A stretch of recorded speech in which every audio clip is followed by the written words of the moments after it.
Perkenalkan, nama saya Muhammad Hadi, NPM 253150540 dari S1 Program Studi Teknik Elektro.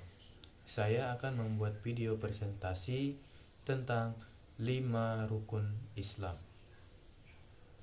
Yang pertama adalah syahadat, yang kedua adalah sholat, yang ketiga puasa, yang keempat zakat, dan yang kelima adalah haji bagi yang mampu.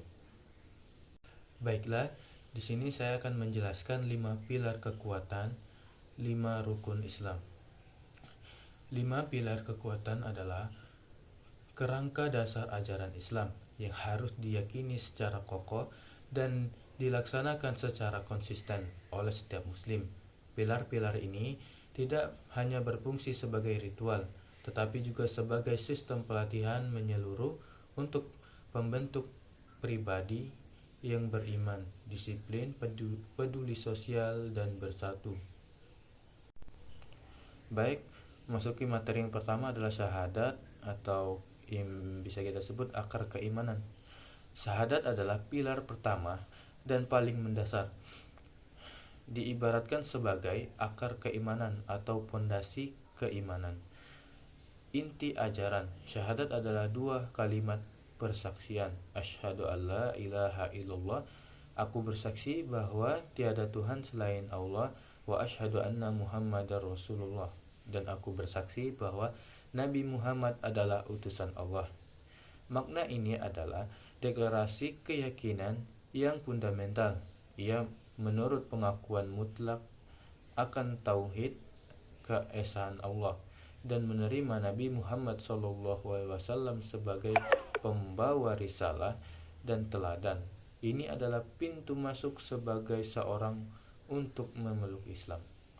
Implikasi dengan bersyahadat, seorang muslim memproklamirkan komitmen bahwa seluruh hidup, ibadah, dan tujuannya hanya ditujukan kepada Allah semata. Baik, memasuki materi yang kedua adalah sholat. Yang biasa kita dengar adalah tiang agama.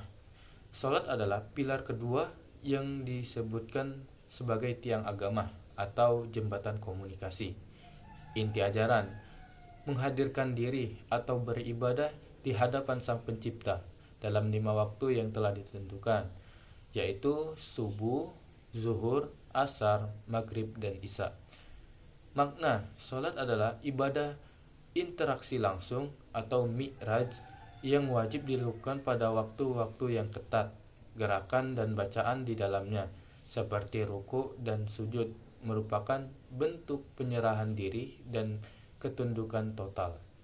Implikasi sholat mendidik disiplin waktu, kebersihan melalui wudhu, ketenangan jiwa, dan mencegah perbuatan keji dan mungkar. Sholat 5 waktu berfungsi sebagai pengingat konstan akan tujuan hidup dan hubungan dengan Allah. Baik, memasuki materi yang ketiga adalah puasa, yang bisa disebut latihan kesabaran. Puasa di bulan Ramadan adalah pilar ketiga yang diibaratkan sebagai latihan kesabaran atau madrasahnya jiwa.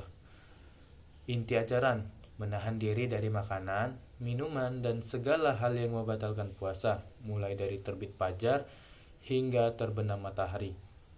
Makna puasa melatih empati atau merasakan penderitaan fakir miskin, pengendalian hawa nafsu atau melalui pengekangan diri, dan peningkat takwa atau kesadaran akan pengawasan Allah.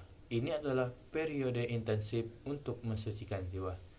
Implikasi puasa mengajarkan bahwa manusia dapat menguasai kebutuhan dasarnya, menumbuhkan solidaritas sosial, dan menghasilkan pribadi yang lebih baik, sabar, jujur, dan bertanggung jawab. Baik, memasuki materi yang keempat adalah zakat, yang bisa kita sebut pembersih harta. Zakat adalah pilar keempat yang berfungsi sebagai pembersih harta dan penggerak keseimbangan sosial. Inti ajaran mengeluarkan sebagian tertentu dari harta seperti emas, perak, dan hasil pertanian atau perdagangan yang telah mencapai nisab atau batas minimal dan haul batas waktu untuk diberikan kepada fakir miskin dan golongan orang yang berhak lainnya. Makna zakat adalah hak fakir miskin yang ada pada harta orang kaya. Penunaiannya adalah wajib, bukan sekedar sedekah, dan bertujuan untuk pemerataan rezeki.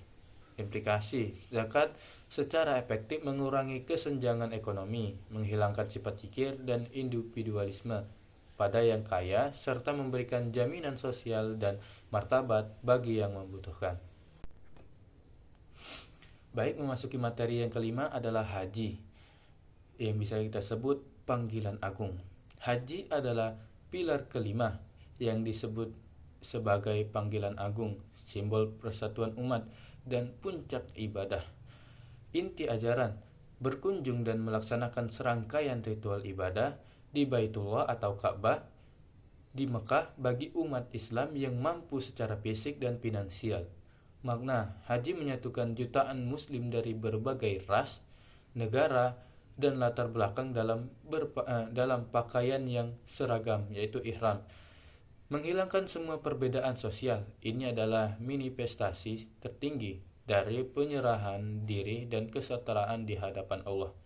Implikasi ibadah ini menuntut pengorbanan harta dan waktu yang besar, mengajarkan ketabahan, kesabaran, dan mengingatkan muslim akan asal mula kenabian dan persatuan umat sedunia.